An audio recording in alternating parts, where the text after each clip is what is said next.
Welcome back to the Bible Stories series. At the end of the last episode, Exodus, something earth-shattering happened. The Israelites finished building the tabernacle in the wilderness, God's mobile dwelling place among humans. At that time, the glory of God filled the tabernacle, so glorious that even Moses dared not enter. This created a massive problem. God is absolute holiness, like a consuming fire, while humans are full of flaws and sin like dry grass. If dry grass casually approaches a fire, there's only one outcome. It gets burned to ashes.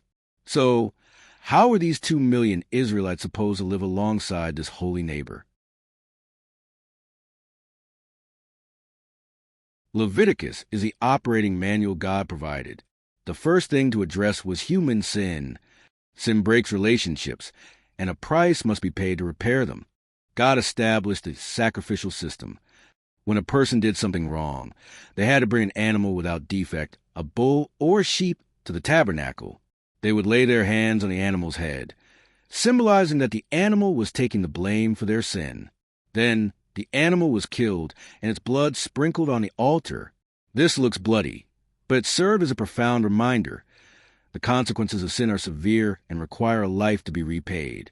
Through this ritual, a person's sin was forgiven and they could draw near to God again. However, not everyone could handle these holy matters. God chose the tribe of Levi, specifically Moses' brother Aaron and his descendants, to serve as priests. They were the intermediaries between God and the people.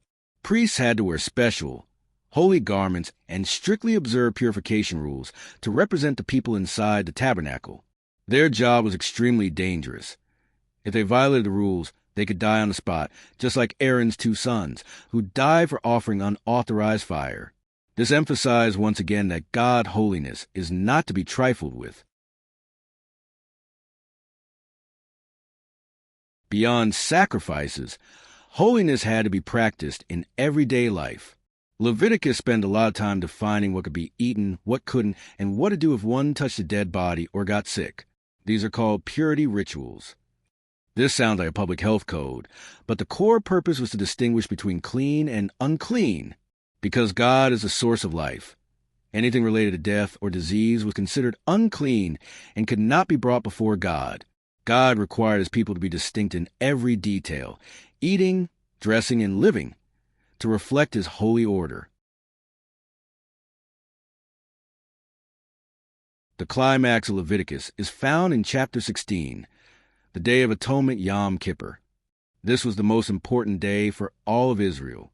On this day, the high priest would take off his ornate robes, put on simple white linen, take the blood of the sacrifice, and go alone to the thick veil into the innermost part of the tabernacle, the Holy of Holies.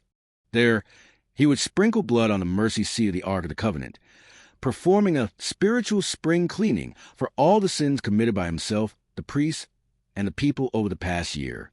This was the only time a human could come directly to God's feet and not die, symbolizing that sin was completely covered and the relationship between God and man was thoroughly restored.